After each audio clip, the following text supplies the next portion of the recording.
তরমুজ খাচ্ছ? ভালো খেতে? মিষ্টি আছে তরমুজটা? তরমুজের বীজ ফেলে খেতে হয়? আচ্ছা ঠিক আছে, ফেলে দাও। হ্যাঁ, ওতে থালায় ফেলে দাও। ফেলে দাও, গুড গার্ল। খেয়ে নাও। গরমে তরমুজ খেতে হয়। হুম, সবাইকে বলে দাও, সবাই তরমুজ খাবে।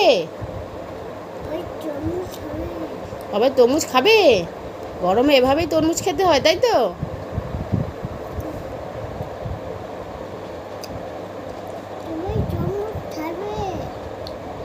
সবাই তরমুজ খাবে। গরমে তরমুজ খাবে। আচ্ছা খাও, তুমি খেয়ে নাও। ভালো টেস্ট তো? মিষ্টি আছে? খেয়ে নাও। মিষ্টি নেই? আছে তো? আচ্ছা খেয়ে নাও।